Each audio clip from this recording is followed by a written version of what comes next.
Bienvenidos todos a Miami City Church. Nosotros decimos MCC. Nosotros existimos desde el comienzo, desde que comenzamos a pensar en este proyecto misionero, existimos para esto: amar a Dios, amar a las personas y hacer discípulos. En inglés, love God, love people, make disciples. Y nosotros deseamos de todo corazón que este lugar sea puerta del cielo, casa de Dios, donde todos nosotros que podamos llegar, podamos experimentar al Señor, renovar nuestra fe, como en cualquier otro lugar que nos reunamos en el nombre de Jesucristo.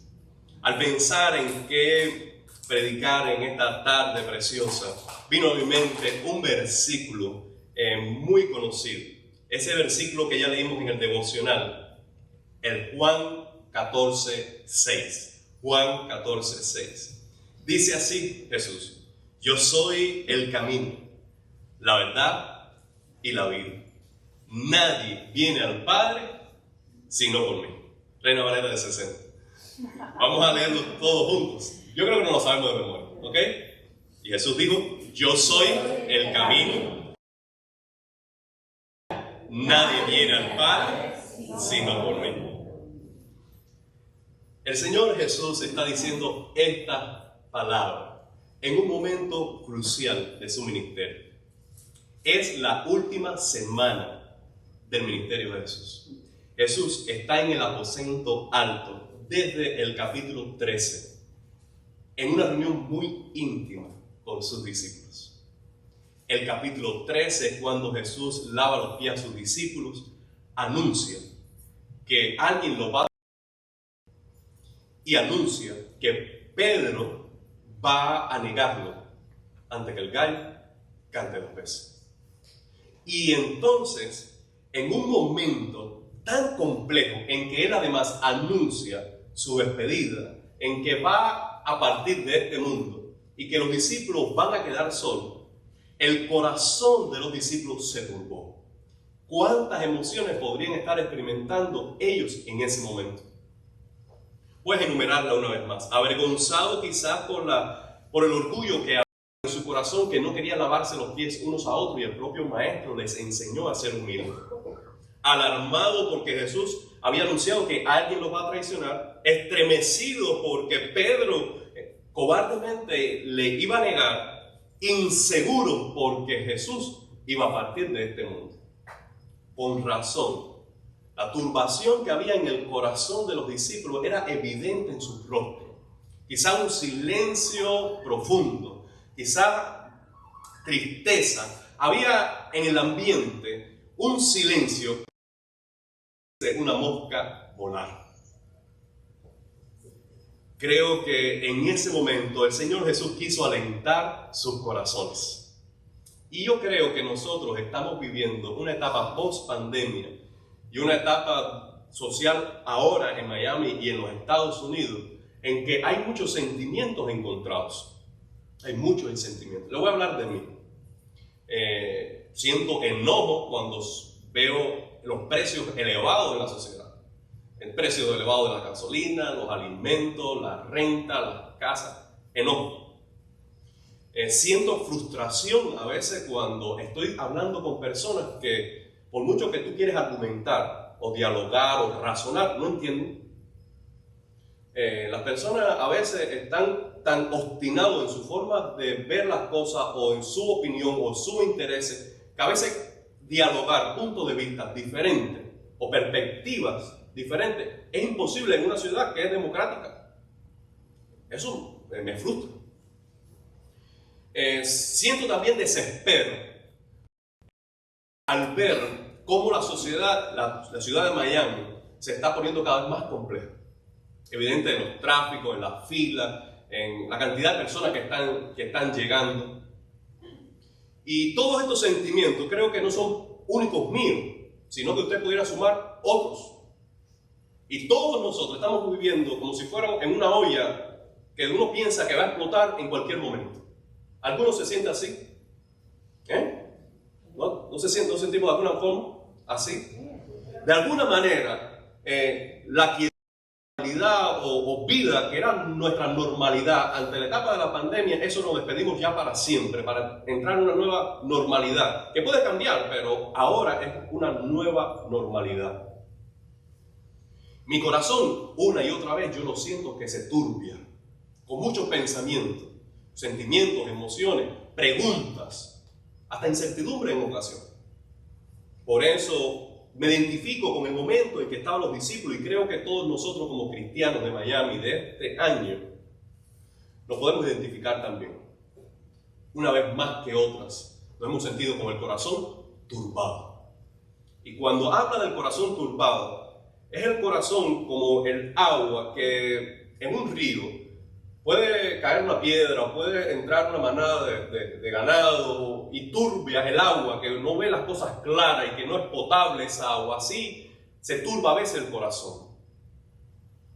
Nuestra perspectiva de la vida, nuestra perspectiva de la familia, sociedad, las interrogantes que no podemos respondernos ahora, se turba el corazón y a veces vemos distante el cumplimiento de promesas de Dios.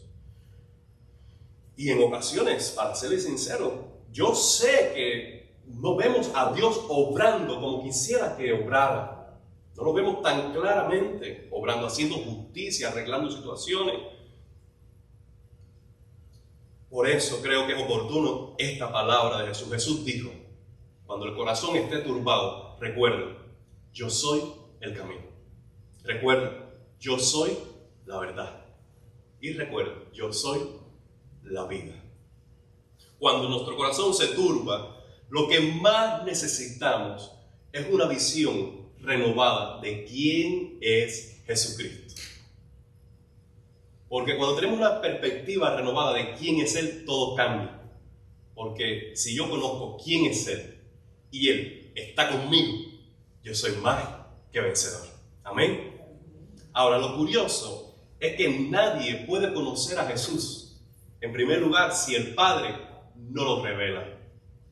Si el Padre no abre nuestros ojos, si el Padre no obra en nuestro corazón, nosotros podemos estar hablando de Jesús días, semanas y años y nunca llegar a un conocimiento personal e íntimo de Jesús.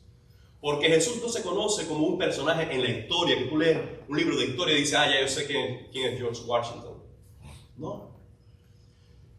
El Señor Jesús tampoco se conoce como podemos conocer un familiar o un amigo que tú estás dialogando, porque tú puedes tener una experiencia con Jesús como lo tuvieron los hermanos carnales de Jesús en un tiempo que decían, sí, Jesús es mi hermano, pero no conocían a Jesús como el Hijo de Dios.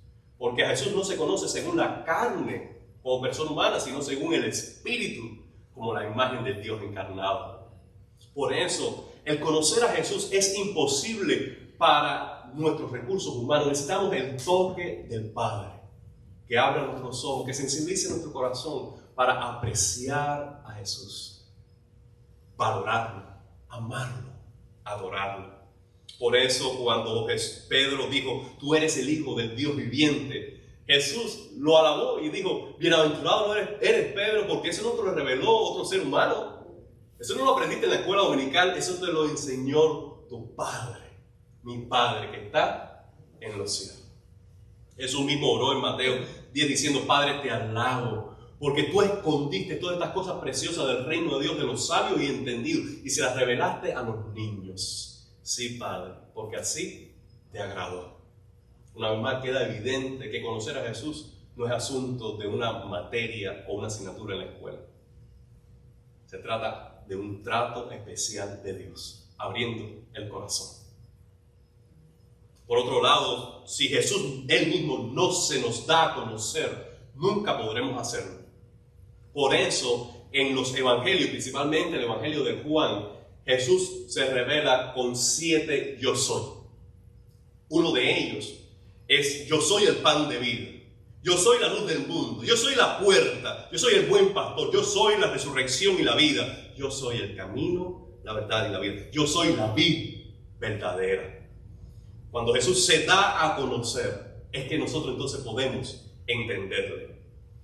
Podemos entenderle. Ahora, cuando Jesús se está presentando aquí en este pasaje como camino, verdad y vida, Él está respondiendo a 3 realidades del ser humano que no tiene a Dios. Jesús se presenta como camino para el hombre porque está perdido. Se presenta como verdad porque el hombre está engañado. Y se presenta como vida porque el hombre está muerto sin él. Vamos a ver esto con más detalle. Primero, Jesús es el camino porque el hombre está perdido. ¿Qué significa esto? Significa que el hombre no sabe de dónde viene, no sabe a dónde va, mucho menos puede saber el camino. El hombre viene por creación de Dios, creado a imagen de Dios. Y cuando quita a Dios de la ecuación, él pierde su identidad. Y al perder su identidad, pierde su significado y propósito. No tiene camino. Por tanto, persigue rutas alternativas de autorrealización que nunca satisfacen plenamente el corazón. Porque no está en concordancia con quien él es y su origen desde la mano de Dios. Por eso está perdido. Isaías 53:6 dice: todos nos descarriamos como ovejas, cada cual se apartó por su camino. Todos nos perdimos como ovejas, cada cual se apartó por su camino. El Proverbio 14:12 dice: hay caminos que para el hombre le parecen rectos, pero acaban por ser caminos de muerte. Este es el ejemplo precioso que aparece en Lucas 15 de 3 cosas que se pierden. El primero es la oveja perdida, el segundo la moneda perdida y el tercero el hijo perdido. Porque esa es la condición del hombre desconectado de Dios, sin conocer a Cristo. Está perdido. Y la perdición más profunda que tiene el hombre es porque se está enfrentando a un destino de condenación con un Dios santo y justo. Porque Dios es santo, Él ha establecido al ser humano lo que es recto para relacionarse con Él. Estamos en un mundo que nosotros no lo creamos. Por tanto, las leyes de este mundo no las ponemos nosotros. Por tanto, nosotros no podemos vivir en este mundo como nos plazca, sin tener por ello consecuencias. Por ejemplo, yo llegué a este país en el año 2015. Yo no puedo vivir en los Estados Unidos con las leyes del comunismo en Cuba. Dios me libre. Este país tiene sus leyes. Y sus leyes no las establecí yo. Y yo tengo que conocer las leyes para permanecer en libertad con los deberes y derechos que me ofrece esta civilización, esta ciudad y este país. Así nosotros estamos en un mundo que no lo creamos, en un mundo creado por Dios, y Él es quien establece lo que es bueno y es malo. Y lo que es bueno y es malo está en concordancia con su carácter, porque Él es santo. Ahora, no solamente es santo, sino que también Él es justo. Por tanto, Él no puede dar por inocente al que es culpable. Por tanto, si nosotros hemos quebrantado la ley de Dios, y esa ley de Dios es de un Dios santo, un día daremos cuenta a Él. Y si no estamos en paz con Él, y si no sabemos librarnos del juicio inocentemente justificado, nosotros estamos perdidos. Porque lo que nos espera es una condenación irremediable. Por eso el hombre sin Cristo está perdido. A esa necesidad fundamental entonces Jesús se presenta como el camino. Yo soy el camino que lleva a Dios. Jesús nos enseña el camino. Cuando leemos en Marcos 12:14, los mismos oponentes de Jesús dijeron: Maestro, sabemos que eres hombre íntegro. No te dejas influir por nadie porque no te fijas en las apariencias. Qué interesante. Sino que de verdad enseñas el camino de Dios. Claro, ellos lo estaban diciendo hipócritamente, pero era una gran verdad. Jesús era el maestro y el contenido de su enseñanza principal es el camino hacia Dios. No solamente Jesús enseña el camino, sino que Él nos guía en el camino. Él es el maestro que nos acompaña en el camino. En Lucas 1:79 dice esta profecía del Mesías que se aplica a Jesús. para dar luz a los que viven en tinieblas. Esa es la causa de su nacimiento. En la más terrible oscuridad, para guiar nuestros pasos por la senda de la paz, por el camino de la paz. El camino de Jesús es el que nos lleva a estar en paz con Dios. Jesús nos abrió ese camino por medio de su propio cuerpo. Él mismo es el camino. No solo su enseñanza, no solo su trato, sino que Él mismo, su persona, es el camino. Por eso Hebreos 10:20 dice, pero el camino nuevo y vivo que Él nos ha abierto a través de la cortina, es decir, a través de su cuerpo, a través de su carne. ¿Qué sucedió? Que nuestros pecados nos desviaron del rumbo que inicialmente nos llevaban a Dios, pero nuestros pecados nos desviaron y nos perdimos buscando caminos alternativos, haciendo nuestra propia voluntad. Y eso nos lleva a una perdición definitiva, eterna. Pero entonces Cristo, el Santo de Dios, el inocente de Dios, fue a la cruz para recibir sobre él la justa ira de Dios que nosotros merecíamos por nuestros pecados, y en su cuerpo absorbió toda la condenación, toda la ira, todo el castigo de Dios, para luego ofrecernos a nosotros la oportunidad de retomar el camino por medio de la fe en Él y así llegar a Dios. Él hizo el camino, pagando el precio con su propio cuerpo. Jesús es el camino en dos sentidos, amado hermano.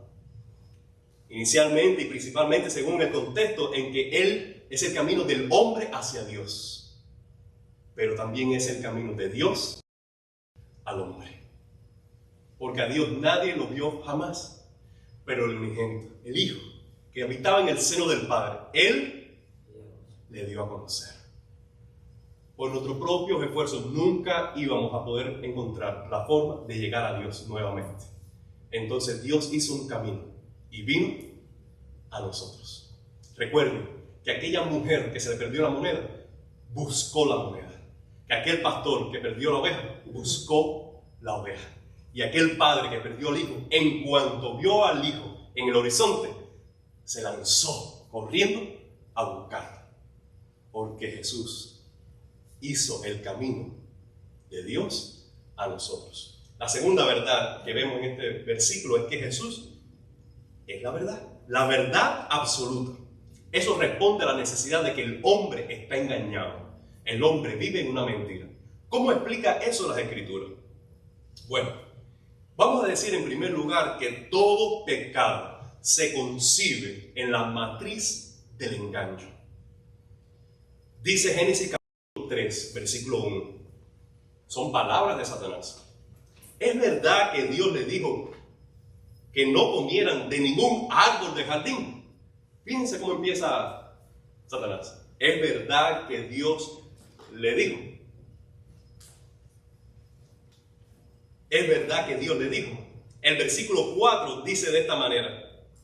Pero la serpiente le dijo a la mujer, no es cierto, no van a morir. ¿Se dan cuenta? ¿Qué es lo que está atacando Satanás? Satanás está atacando la verdad de Dios. ¿Y qué está tratando de hacer? Insertando la mentira. Porque una vez que él pueda sustituir la verdad de Dios que dijo, el día que comiere de este árbol, ciertamente o verdaderamente morirás. Pero cuando sustituye esa verdad por una mentira, dice, es cierto que Dios te dijo, no es cierto que vas a morir.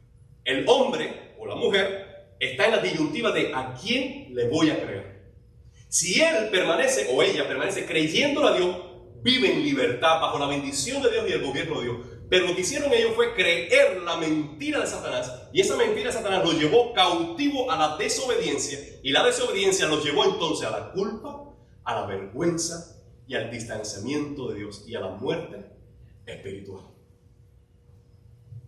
El hombre que vive lejos de Dios vive engañado, vive una gran mentira. Amado hermano, por eso viene la exhortación del escritor de Hebreos 3, 12 y 13 dice, cuídense hermanos que ninguno de ustedes tengan un corazón pecaminoso o incrédulo que los haga apartarse del Dios vivo. Más bien, mientras dure ese hoy, anímense unos a otros cada día para que ninguno de ustedes se endurezca por el engaño del pecado. Subrayen esa frase, el engaño del pecado. ¿Qué es lo que sucede? Es que el pecado promete un premio que le es imposible cumplir. El pecado ofrece realización, placer, gozo, honra, ganancia, algún tipo de ganancia. Y cuando tú lo crees, luego Satanás no paga, sino que las consecuencias del pecado te dejan un hondo vacío y frustración y dolor. Pero, como dice Santiago, este versículo nos va a explicar un poquito más. Vamos a leer Santiago.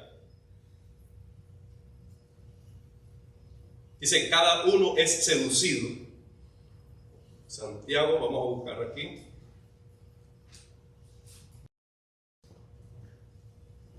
Dice, de lo contrario, cada uno es tentado cuando de sus propios malos deseos los arrastran y los seducen. Luego, cuando el deseo concebido engendra el pecado, y el pecado, una vez consumado, da a luz la muerte. La tentación es como una carnada que se te tira delante al pez y le promete satisfacer. Pero el pecado, el pescado que muerde la carnada, peca. Peca. Porque la carnada ofrece satisfacer, pero lo que tiene delante, adentro de la carnada, ¿qué cosa es? Un anzuelo que termina en el sartén. Ese es el engaño del pecado. Ese es el engaño del pecado. ¿Qué sucede, amado hermano?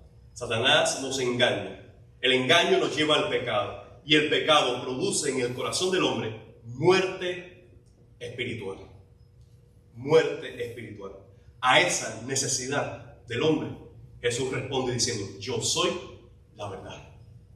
Yo soy la verdad. ¿Cómo Jesús es la verdad? En primer lugar, porque Él trajo la verdad de Dios. Cuando leemos en Juan 1, 14 y 17, dice de esta manera, y el Verbo se hizo hombre y habitó entre nosotros. Y hemos contemplado su gloria, la gloria que corresponde al Hijo unigénito del Padre, lleno de gracia y de verdad. En el versículo 17 dice, pues la ley fue dada por medio de Moisés, mientras que la gracia y la verdad nos han llegado por medio de Jesucristo. Jesús comprende la realidad de la vida desde la perspectiva de Dios, no desde la perspectiva de Satanás. Y cuando Él ve la realidad de la vida desde la perspectiva de Dios, tiene una verdad absoluta acerca de lo que ve. Y lo que Él dice acerca de la realidad es verdad que norma, verdad absoluta. ¿Qué quiero decir con esto? ¿Quién conoce mejor las utilidades de un teléfono, de un iPhone, que Apple? ¿Quién puede enseñar a los productores de Apple las utilidades que tiene el iPhone? Nadie. ¿Por qué? Porque ellos lo diseñaron, ellos lo producieron y ellos lo comercializan. Bueno, lo mismo sucede con Jesús. Cuando Jesús habla de la vida, cuando habla de la familia, cuando habla del trabajo, del dinero, cuando Él habla de estas cosas, Él lo hace desde la perspectiva del productor, del creador. Y todo lo que no se ajusta a su verdad es desechado como mentira o engaño. Entonces, la esperanza es que el hombre comience a creer lo que Jesús dice. Y entonces se libere del engaño del pecado, se libere del pecado y de las consecuencias del pecado y pueda alinearse con el propósito de Dios, viviendo bajo la autoridad de la verdad de Dios. Amén. Jesús dice, y conoceréis la verdad, y la verdad te hará libre. Cuando el hombre conoce la verdad del Evangelio y la cree, se libera del poder del pecado, de Satanás y de la muerte. Y comienza a vivir la vida que le agrada a Dios. Por eso, Juan 17 dice, Padre, santifícalos en tu verdad. Tu palabra es la verdad. Tu palabra es la verdad. La única forma de vivir agradando a Dios, de vivir en la plenitud de la vida que Dios da, es conociendo la verdad de Cristo. Por último, Jesús es la vida. Jesús es la vida. Y eso corresponde a la necesidad del hombre, que el hombre está muerto. Eso es lo que Jesús está supliendo. La necesidad más profunda del hombre, el corazón del hombre está muerto. Ya lo había dicho Dios en Génesis capítulo 2, versículo 17. El día que comieres de este árbol, ciertamente morirás. Ciertamente morirás. Efesios 2:1 dice Pablo, en otro tiempo ustedes estaban muertos en sus transgresiones y pecados. Transgresión es ver un límite de la ley y traspasarlo. La ley de Dios nos establece los límites del comportamiento que agrada a Dios entre las personas y con Él. Y una vez que pasamos por encima de una ley, eso estamos transgrediendo la ley. Y pecado, en este sentido, es no dar al blanco.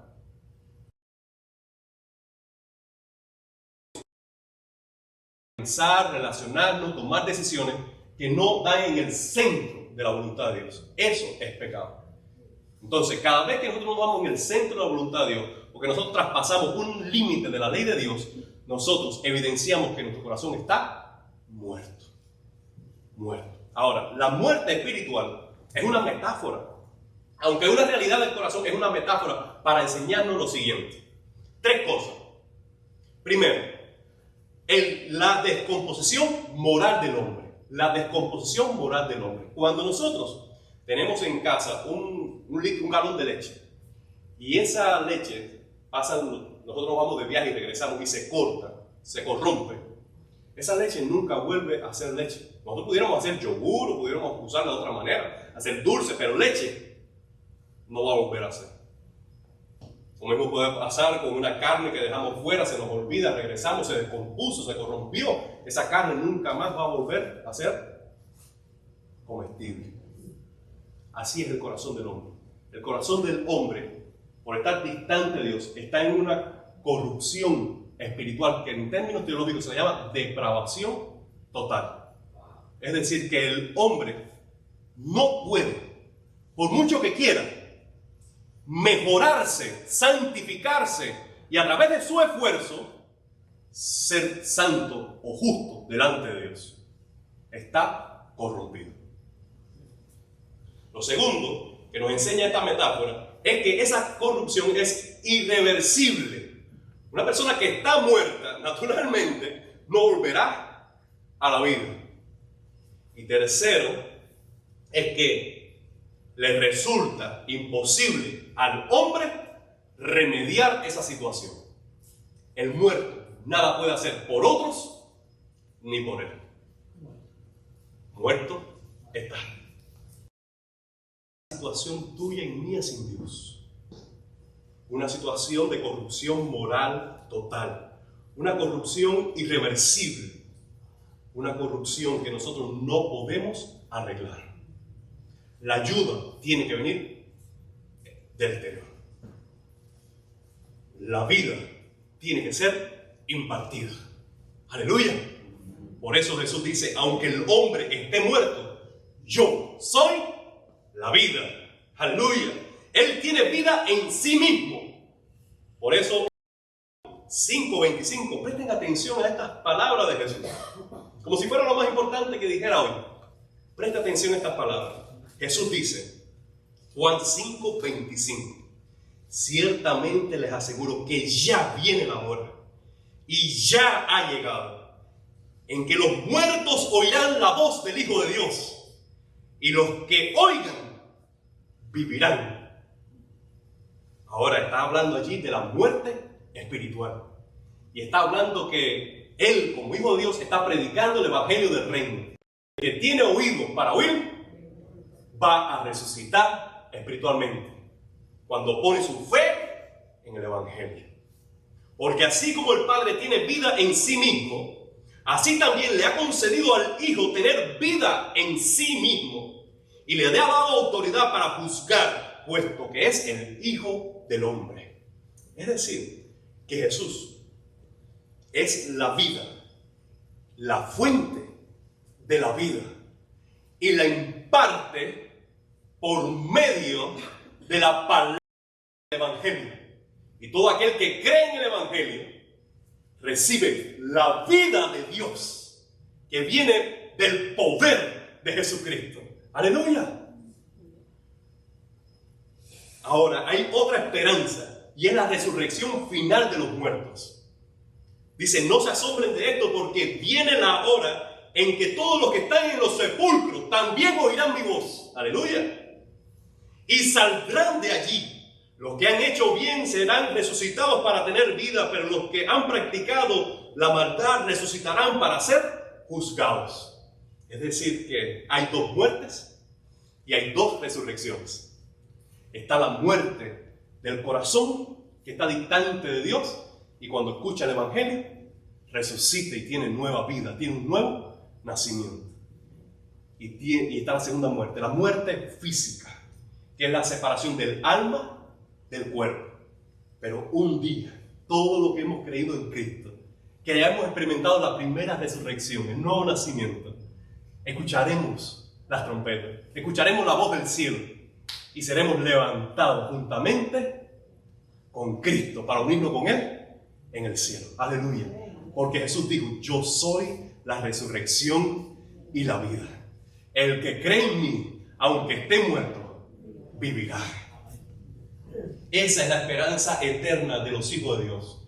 Pero para aquí y para ahora, Jesús tiene vida y vida en abundancia.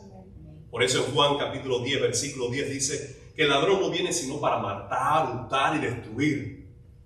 Jesús dice, pero yo he venido para que tengan vida y para que la tengan en abundancia. Aleluya. La vida abundante tiene dos aspectos. Uno, abundante porque es eterna. Segundo, abundante porque es calidad de vida. Plenitud de vida, aquí y ahora. Sí, amado hermano, Jesús es el camino para el hombre perdido. Jesús es la verdad para el hombre engañado. Jesús es la vida para el hombre muerto en sus pecados. Pero eso es una experiencia que no tenemos nosotros únicamente el día que nos convertimos. Cada día, cada semana, tenemos que redescubrir a Cristo como el camino de nuestra vida, como la verdad a nuestras preguntas más fundamentales de la vida, como el poder de vida y de esperanza cuando nosotros nos sintamos desalentados. Jesús dijo, ante estas tres cosas, yo soy Él, yo soy la, y yo soy la. ¿Por qué? ¿Qué quiero decir con esto? Que el camino, la verdad y la vida nosotros no lo vamos a experimentar, no lo vamos a disfrutar simplemente siguiendo principios. Necesitamos una relación personal con Jesucristo. Él dijo, yo. Él es una persona. Amado hermano, para disfrutar toda esa plenitud de vida que Él está ofreciendo, necesitamos desarrollar diariamente una relación personal con Jesús. Ahora, ¿cómo tenemos esa relación personal con Jesús? El medio para tener esa relación personal con Jesús es la fe. Tú tienes que creerle a Dios de que cualquier ruta alternativa, solución que no se ajusta al camino de Dios, no te va a llevar a un destino feliz. Tú tienes que creer que aunque tú tengas tus verdades, cuando se contradicen con la verdad absoluta de la palabra de Dios, tú tienes que arrepentirte, tú tienes que sujetarla, tú tienes que subordinarla a la verdad suprema de la palabra de Dios.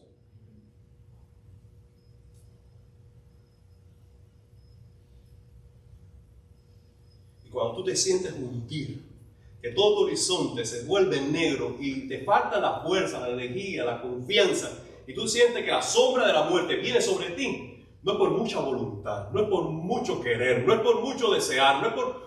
Tienes que buscar la vida que viene de Dios, el poder que viene de Dios, la energía que viene de Dios, porque Él es abundante. Por eso Jesús dice, no se angustie su corazón. Y la medicina para que no se angustie tu corazón es esta: crean en Dios, crean también en mí, dijo Jesús.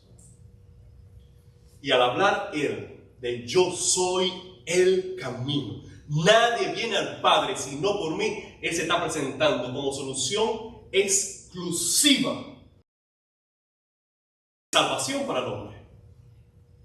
Miren, en estos días Eliane se ha propuesto no tomar Advil y toma Tylenol. Yo lo mismo tomo Advil que Tylenol que cualquiera, porque no estoy embarazado, aunque la barriga me cree. Hay alternativas para algunas cosas.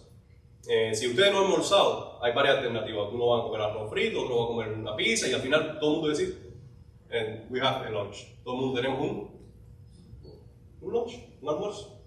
Hay alternativas. Pero cuando se trata de la salvación, hermano, no hay pastilla alternativa. No hay camino alternativo. Él dijo, yo soy el camino. Por tanto, aunque tengas muy buena voluntad, aunque te sientas en algún momento muy creativo, al final tenemos que renunciar a nuestros caminos para tomar el suyo. Tenemos que renunciar a nuestras verdades para aceptar la suya, para luego disfrutar la vida que Él ofrece. Porque, amado hermano, no vivamos una ilusión.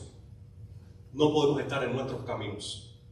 No podemos seguir nuestras verdades con la esperanza de que después vamos a disfrutar de la vida que Dios ofrece. La vida que Dios ofrece está condicionada a creer su verdad y ajustar nuestro camino a ella. Hoy, cuando nuestro corazón se turba, hoy, cuando vemos tanta filosofía, tantas ideas y tantas convulsiones en el mundo, hoy, más que nunca, necesitamos volvernos a Cristo, a tener una relación personal con Él, renunciando a nuestros caminos, sujetándonos a su verdad y disfrutando la vida que solo Él puede ofrecer. Amado hermano, no se turbe su corazón. Crean en Cristo. Él es el camino, la verdad y la vida. Si quieres llegar a toda la gracia de Dios, solo es a través de una relación diaria, continua, constante, íntima con Jesucristo. ¿Puedes decir amén? Amén. Yo le invito a hacer una oración.